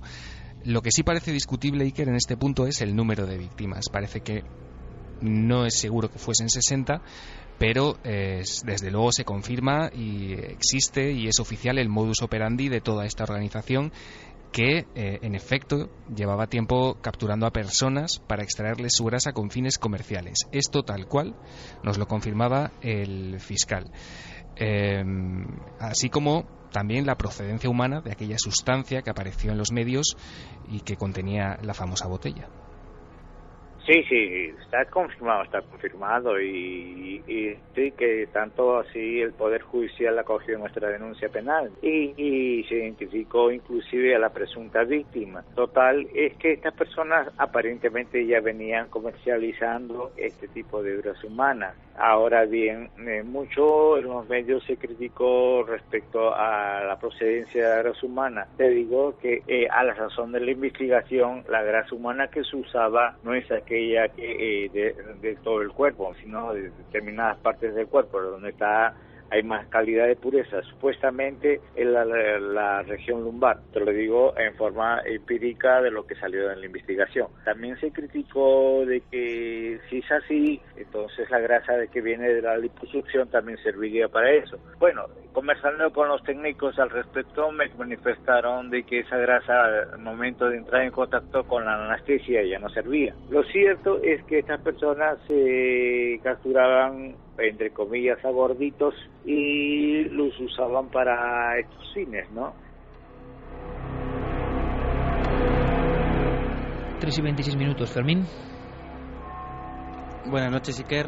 Milenio 3 a estas horas, Trending Topic en Twitter. Gracias, compañero. Cosa que no me extraña porque esto es tremendo, pero esto en Perú, ¿cómo estará sonando? Y tenemos muchos amigos en Perú, muchos. Me gustaría que ejerciesen de corresponsales y que nos dijeran a todos cómo caerá esto. Porque estas declaraciones son realmente, sí, una exclusiva en el caso más terrible que recordamos y que se cerró, que nadie preguntó. Diego, para recapitular aunque sea rápidamente, ¿la grasa era humana? La grasa era humana. ¿Y el procedimiento de la banda era el que era? Era el que era, evidentemente lo sacaban tal cual, eso es lo que nos contaba este fiscal, que fíjate esa última frase que dura, ¿no? Decía que estas personas capturaban a gorditos y los usaban para estos fines. Personas que iban por la selva, por esa zona, sí, actuaban sobre personas que iban solas Pero tenían que tener, ¿no?, un complejo sistema de observación, de ocultación, y utilizaban la mítica wincha. Y además es que se habla de una botella, pero si se ven las imágenes, y yo en su día pude entrevistar al portavoz y al coronel Mejía, había varios tarros, bastantes más, no una sola botella, había bastantes tarros más en diferentes estados. Esto es muy desagradable, más sólido, semisólido, de esa grasa. Sí, una grasa que en 2009 la prensa de todo el mundo publicó, como decías antes, que tenía como destino Europa. Se dijo que aquí se usaba para fabricar cosméticos, y de todo esto también nos ha hablado Jorge Sanziroz, el fiscal. Pero es que además este hombre no duda en apuntar no solo sino otro posible nicho de mercado que resulta todavía más inquietante, Iker. Parte del mercado de esto era para elaborar velas para misas negras, no necesariamente satánicas. Las misas negras, de acuerdo a la mitología peruana y toda la parte esta indoamericana, es de diferentes ritos, ¿sabes? Pero también se usaba, bueno, tampoco no lo puedo comprobar, para jabones, para esta cuestión de maquillaje de las damas. Entonces mercado había supuestamente, y de ahí que usaban esto. Ahora los medios no necesariamente eran los más científicos, los más acordes, ¿no? Pero se constató que los cortaban en trozos y dejaban que goteaban alambiques, y de pronto esas personas que tenían conocimientos técnicos científicos de medicina o algo así por el estilo, de química, para hacer sus productos. Antes de proseguir, porque esto, si lo imaginamos, si le ponemos imágenes, es tremendo. Clara ponía unas caras, en fin, como una película de horror inimaginable, y con esa coherencia. A mí lo que me llamaba la atención es que había cierta coherencia en el conjunto entre lo rudimentario, lo tecnológico y lo mágico, y la creencia en ese poder vivificador de la grasa humana, que desde tiempos remotos se ha empleado para cuestiones mágicas. Sí, en efecto. De hecho, pues el ritual de la unción, que no es otra cosa que extenderse a algún tipo de sustancia, ya sea aceite, grasa, se ha practicado en muchísimas religiones como parte de un simbolismo, con un simbolismo mágico, de aprender la piel, aquello que puede entrar dentro de uno, ¿no?, que ya sea de origen divino, de origen espiritual. Es como recibir esas capacidades. De hecho, tenemos la unción de los enfermos, famoso, ¿no?, también para la curación, la presunta curación. Hay anécdotas incluso en nuestro santoral, ¿no?, de santos famosos por uncir, por ejemplo, los ojos con un aceite y supuestamente recuperar la visión, los enfermos, ¿no? Y luego hay también, dentro de la ritualística un poco mágica, más oscura, vamos a decirlo así, ¿no?, la utilización en algunos tipos de rituales de la grasa humana para la fabricación de velas, con las que luego practicar otra serie de rituales que ya sean de petición a fuerzas oscuras, o incluso pues como protección. En algunos casos, si se mezcla con otros elementos, esa grasa, presuntamente se obtendría la protección de alguna entidad, o incluso la presunta, en otros rituales más también de petición, ¿no?, la capacidad de aprender la magia de un tirón. Es decir, quien lee conjuros, grimorios a la luz de las velas confeccionadas presuntamente con la grasa humana, es decir, todos estamos hablando de cosas muy antiguas, ¿no?, adquiría ese conocimiento de manera instantánea y ya no se olvidaba. A mí hay una tercera opción a la que apuntaban algunos medios de comunicación, que me parece aún mucho más terrible, ¿no?, y es que algunos curanderos recetaban a enfermos crónicos ingerir esa grasa a cucharadas.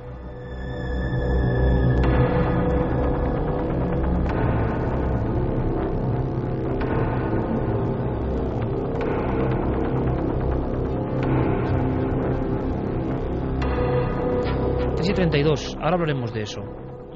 Incluso hacemos un pequeño cambio de planes, si me lo permitís. Vamos a hacer un giro porque el programa está siendo un poco demasiado, ¿no? Demasiado.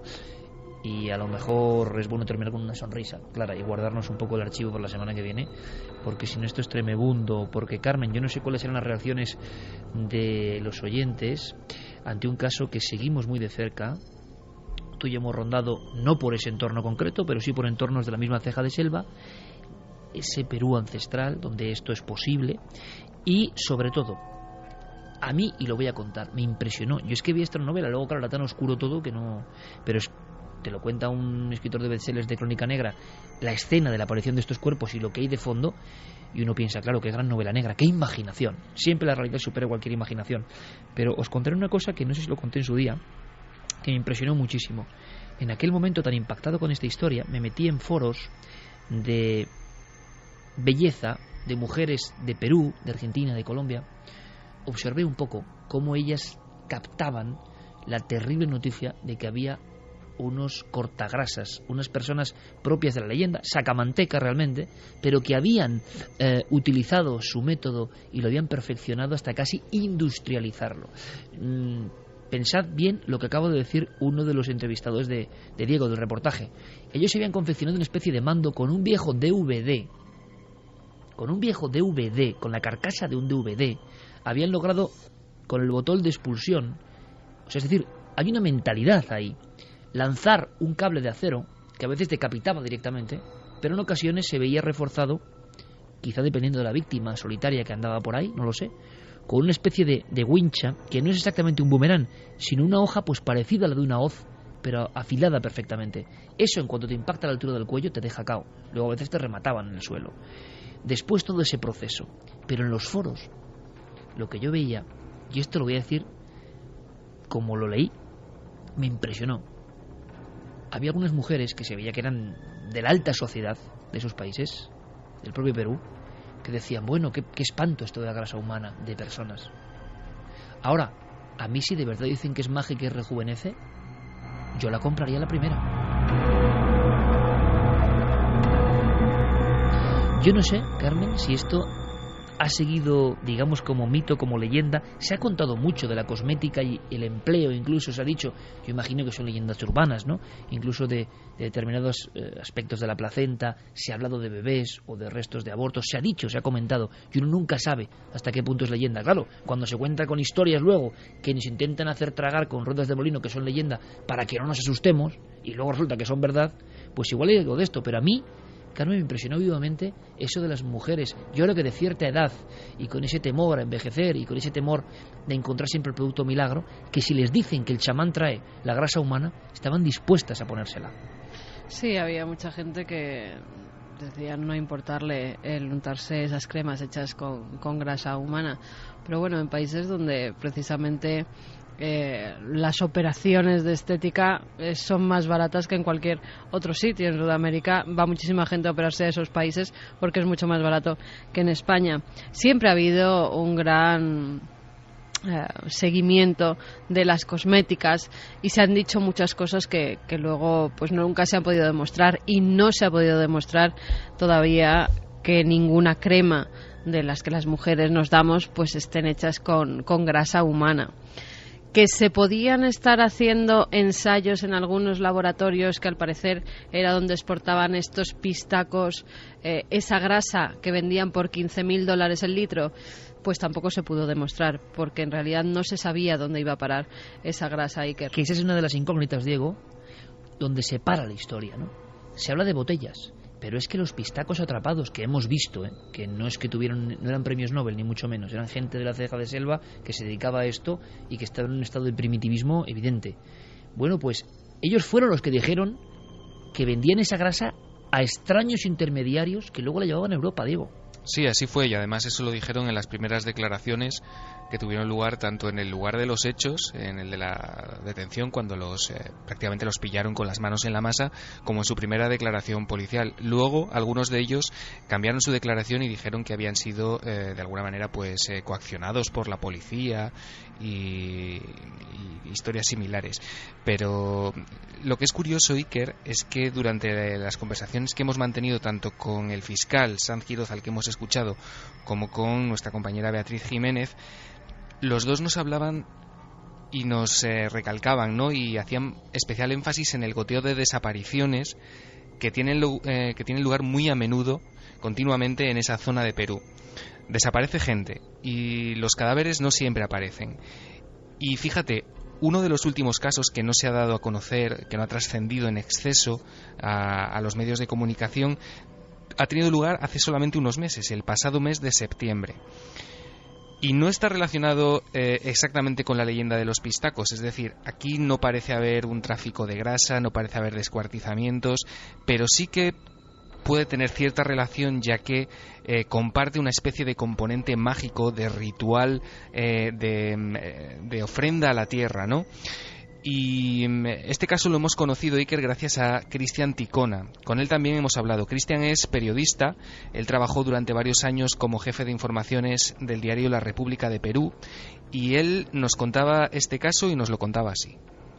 Sin ir muy lejos, el año pasado, en septiembre, unos campesinos de una localidad, de una zona que se llama Yunguyo, ¿no?, encontraron un cadáver de una persona de nacionalidad boliviana, y ellos, al no haber quien reclame este cuerpo, lo ofrecieron como pago a la tierra, ¿no? Y cuando aparecieron los familiares, se negaron a devolver el cuerpo, ¿no? Porque ellos argumentaban que ya lo habían ofrecido a la Pachamama, como le llaman, ¿no?, a la tierra. Y también yo tuve ocasión de conversar con el comisario, el jefe de la policía de esta zona, que sin asegurar sobre la presencia de estos personajes, lo que me dijo era de que con mucha frecuencia habían noticias de desapariciones, ¿no?, en la zona. Este mismo periodista del periódico más importante de Perú, Diego, te contaba otras historias sobre posibles víctimas de los pistacos. Sí, él está muy familiarizado con esta serie de historias, y es así porque hace unos años Cristian escribió y publicó una crónica periodística sobre este tema en el blog de la Fundación Eloy Martínez, un texto además bastante bien escrito, bastante largo y bastante elaborado. Se llamaba Chupagrasas en el Altiplano, y era una crónica en la que Cristian narraba su periplo, su investigación por diversas zonas de Puno en busca de datos sobre la existencia de estos seres, sobre los pistacos. Y Cristian se encontró con un campesino del lugar, un campesino que dejó a un lado sus miedos y todos sus temores que había acumulado durante años, y le contó su historia en primera persona. Se dio la oportunidad y una de estas personas aceptó hablar conmigo y aceptó que yo le haga una entrevista, y lo que recogí realmente fue un testimonio bastante increíble, estremecedor, ¿no? Esta persona cuenta que una noche de regreso a su casa se encuentra con un perro en la carretera, y al llegar a su casa le sobrevienen digamos una serie de síntomas como fiebre, malestar, de tal forma que luego de ir a la posta él decide someterse, digamos, a una suerte de sesión de sanación, ¿no?, con un maestro que aquí en esta zona le llaman los yatibis, que es una suerte de chamanes, ¿no? Y esta persona le dio la noticia de que había sido víctima, pues, de estos cortaceos, ¿no?, de estos chupagrasa. Lo más increíble, Diego, es los remedios que le prescribe, ¿no? Por ejemplo, una de las cosas que parecen bastante inverosímiles, pero que esta persona se sometió, ¿no?, a, digamos, con la fe de que solo así se podía salvar, era, por ejemplo, comer cucharadas de grasa humana que supuestamente le vendía este chamán, ¿no? 3:41. Fijaos, yo muchas veces, sobre todo hace ya unos años, cuando hablaba de algunas investigaciones desagradables, cierto es, ¿no?, pero que depende cómo veamos el enfoque, son nuestra historia, son antropología, son crónica de una sociedad y sus creencias, etnografía también, porque tiene que ver con los usos, costumbres, ritos del trabajo de determinadas comunidades. Pues yo he hablado, y se ha hablado aquí, del hombre del saco de Almería, ¿no?, la vampira de Barcelona, del hombre lobo de Allariz, y siempre salía el típico listo, sea en el medio que sea, me da lo mismo, es que han hablado del hombre del saco, sin preocuparse de investigar en los expedientes judiciales, en las propias fotografías y documentos de personas con nombres y apellidos que fueron ejecutadas en nuestro país, porque lo que hacían era, a su forma, esto mismo. Y como el nombre de hombre del saco nace de un caso concreto, el de Francisco Leona en Gádor, Almería, 1910, o como antes de acabar el siglo XIX, el sacamantecas surge como término por Díaz de Garallo en Álava, que destripaba a las mujeres y extraía la grasa humana. Y siempre la creencia, el tío mantequero de Málaga, el estripador de Avilés. Cuando yo veo a estos listos, que luego hablan en la prensa o en cualquier sitio de qué tonterías se cuentan sobre estos nombres, estoy viendo la misma actitud. Es decir, no te atreves a saber que esto es verdad. No quieres saber. Tú, hombre del siglo XXI, con tu BlackBerry, el móvil que tengas, tu coche, tu hipoteca y lo que te dé la gana, no tienes los bemoles de querer saber que esto es verdad, que esto fue verdad y que esto está manejado por unas fuerzas de las que no tienes ni idea, pero que son las fuerzas que han motivado muchas cuestiones de las que ya estás completamente al margen. El homo digitalis, o el listo de hoy en día, cree que todo eso solo pertenece al cuento, porque ni se refleja en él ni sabe nada de sus ancestros. Ha perdido toda la conexión. En cuanto uno se sumerge en las culturas que aún tienen algo de conexión o nexo con lo antiguo, se da cuenta de que claro que creen en esto. El propio ciudadano de Lima, urbanita, cuando oye estas historias, solo puede oír los cuentos de viejas que quizá escuchó alguna vez. Pero en la selva de Huánuco, en el altiplano de Puno, en las zonas de la costa más remotas, como en Nazca, donde han aparecido cuerpos descuartizados o muestras de sacrificios, quien está en ese mundo interno que es otro, que no es el nuestro, aunque conviva con nosotros, claro que lo cree, es su realidad. Solo los más listos pueden rechazar esa realidad porque no les gusta, porque les ensucia, porque ellos son seres humanos que no han pasado por eso. Eso creen. Cuando unas cuantas generaciones más atrás seguro que podían tener reflejo de eso. Los abuelos de los listos seguro que sabían de eso. ¿Qué ocurre? Que lo que más nos puede sorprender, Diego, y se podía hablar de eso, es de la cortina de humo. Esta misma actitud bobalicona que hemos visto en España con algunos temas, cuando se mencionan nombres muy sonoros que solo los más ineptos creen que son propios de los cuentos, creyendo que los cuentos son mentira y resulta que siempre se basan en una realidad, pues en Perú hubo tal cerrazón, todo el mundo estuvo tan a favor, no hay ni que decir, ¿no?, que hay una división todavía de auténtico racismo, es así, entre la comunidad indígena y la comunidad que no es indígena, y evidentemente quien gobierna las prensas y los medios no son precisamente indígenas, y todo esto son risotadas de otro mundo que es el suyo, es más milenario y quizá más sabio que el suyo. Bueno, pues esa cerrazón de Perú es lo que nos llama la atención de verdad, Diego. ¿Cómo es posible que todo el mundo hiciese mutis por el foro? Que nadie investigase. Pues sí, la verdad es que resulta curioso, y sobre todo por algún movimiento bastante poco disimulado, como por ejemplo el cese del propio Félix Murga, que alcanzan los titulares de los periódicos en prácticamente al mes de producirse el descubrimiento. Hay portadas como el del diario La República que dice: los pistacos tumban al general. Este hombre es cesado de su puesto, es destinado a otra división, a Arequipa, pero después, cuando todo esto parece que se ha calmado, cuando parece que nada ha existido, cuando los medios dejan de informar, al año siguiente este jefe, hay que decirlo, vuelve a su puesto y nadie se entera de esto. Este hombre ha pasado el temporal, ¿no? Sí, efectivamente, este hombre hoy en día está exactamente en el mismo puesto que tenía cuando el caso estalló. Sigue siendo director de investigaciones criminales de Perú.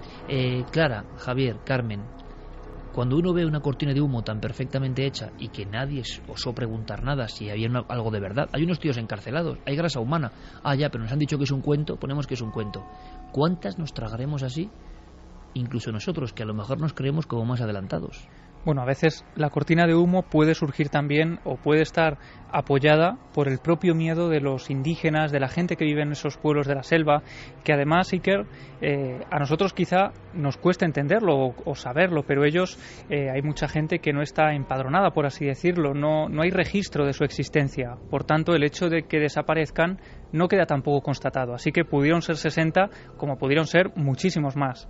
A lo largo del tiempo, y es que además hay datos y portadas en la propia prensa peruana de años atrás, donde también se habla de pistacos con nombres, apellidos, casos y las botellas de grasa humana. Claro, y el problema es que allí tienen serios problemas también con narcotraficantes, hablan también de tráfico de órganos, escenas terribles como por ejemplo de niños abiertos en canal y rellenos con dinero, ofreciéndoles a los familiares de las víctimas como una especie de compensación por haberse llevado los órganos. Y de todo esto están hablando también algunos medios de comunicación, digamos, no de gran alcance, sino pequeños blogs de donde surgen este tipo de informaciones. Y todo eso, Iker, hace que en las propias familias pues haya un miedo tal a hablar de todo esto, a que se tomen represalias contra ellos o contra sus familiares, que el silencio surja también de ahí.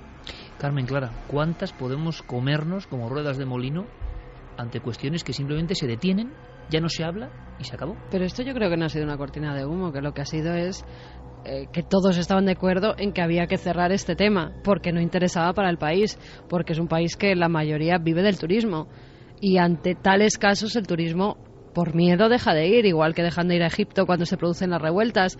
Es que es el puro miedo, y más cuando se está hablando de asesinatos. Si recordáis las imágenes, estaban los mismos pistacos mientras la policía estaba investigando y estaba poniendo las marcas que se ponen en una escena del crimen. ¿Os acordáis? Sí. Que había más de 60, por eso se habló de 60 cuerpos, en los que por lo menos 60 huesos se encontraron, y los pistacos iban diciendo dónde habían enterrado los restos de esas personas a las que habían asesinado y a las que habían quitado la grasa, con lo cual eso se tapó porque no interesaba.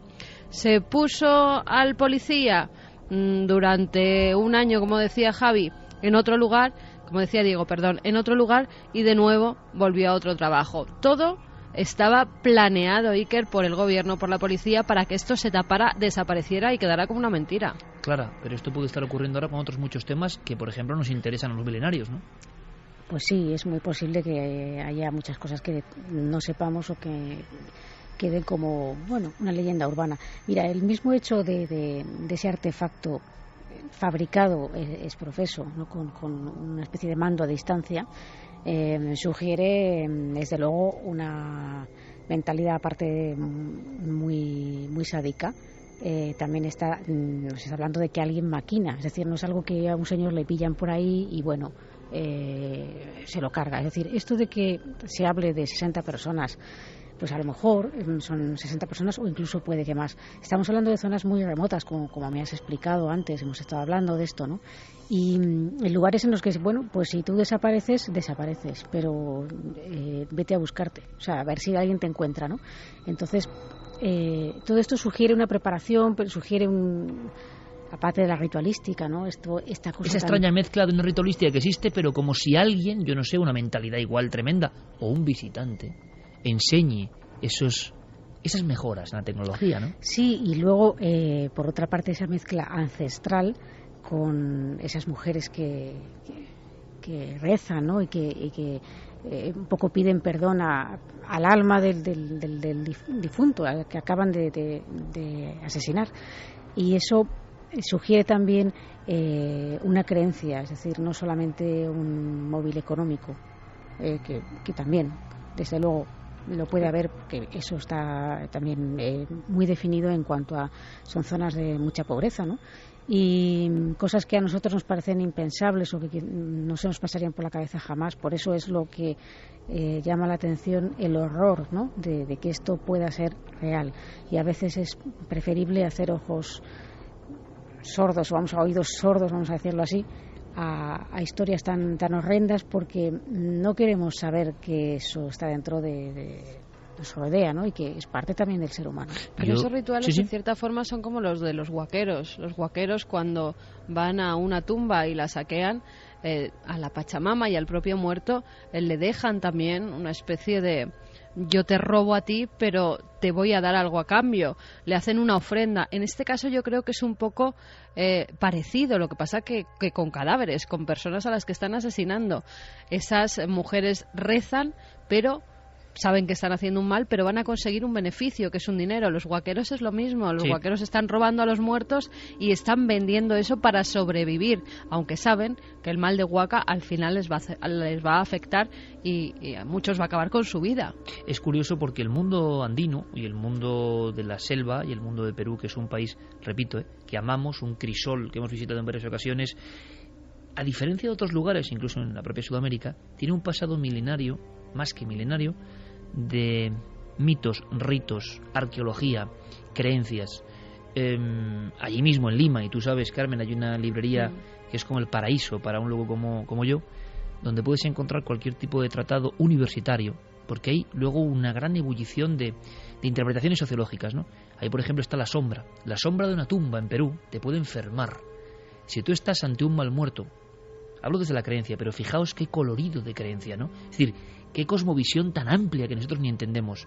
Tú estás en un cementerio velando o rezando por un familiar y resulta que el de al lado pues es un pistaco, el enterrado, y su sombra, si te proyecta durante mucho tiempo, está la creencia de que algo del ánima de ese pistaco, que al ser maldito no está ni aquí ni allá, sino rondando su propia tumba, se mete en tu mundo. Eso es tremendo, que en el fondo es como decían los antiguos egipcios, ¿no? El Ba se aparecía como un pájaro con la cara del difunto rodeando al lugar del enterramiento. Sí, y por ejemplo también lo que llaman el cambio de vida, que es alguien que está en trance de muerte. Imagínate a alguien que lo acaban de atropellar y que se le introduce esa mala cosa, esa mala sombra, ese espíritu. Mala sombra, de ahí vienen muchas de las tradiciones cosas de la mala sombra. Un día podríamos hacer un programa solo sobre las sombras. Hay tratados de más de 1000 páginas, yo tengo en casa, sobre la sombra, el susto, como figura andina fundamental. Y nosotros podemos escaparnos de ese mundo, refugiarnos de ese mundo, no querer saber nada, pero durante generaciones eso ha creado un mundo propio, un mundo en el que se cree y en el que ha creído el ser humano durante siglos desde el principio, y eso está vivo. Por tanto, como decía Carmen, yo creo que al final, yo creo que ahí está la clave, es el puro miedo, el miedo a ser consciente de que nosotros también somos parte de esa forma, ¿no?, de ver las cosas, y que no estamos tan lejanos, aunque nos parezca horrible, que esto ocurre. Entonces esa oscuridad no queremos ni reproducirla. Aquí hemos arrojado luz, lo hemos intentado, y yo no sé si Diego Marañón habrá tenido pesadillas o no. Yo creo que las tuve, porque simplemente imaginarme la escena de los cánticos, de esas mujeres enlutadas en un rincón de la selva, con una cosa sin cabeza que cuelga de unos ganchos, unos cirios de iglesia y desgrasándose, esa mezcla entre el crimen y los cánticos, porque sabes que estás haciendo mal y tienes que protegerte, eso es para imaginarlo, Diego, ¿eh? Pues sí, la verdad es que sí. La verdad es que este caso, Iker, todavía está abierto. Como hemos escuchado al fiscal, no hay sentencia todavía, porque Beatriz Jiménez también nos comentaba que en Perú hay muchísimo retraso procesal en estos asuntos, y lo que tenemos que estar muy atentos es a la sentencia y a la resolución del caso cuando este se produzca. En Milenio 3, desde luego, vamos a estar pendientes y pase lo que pase, lo vamos a contar. La intuición nos guió por el buen camino. Aquello se había cerrado demasiado pronto. Gracias, Diego, por todo el trabajo. Me gustaría decir que ha sido un placer, pero hasta la semana que viene.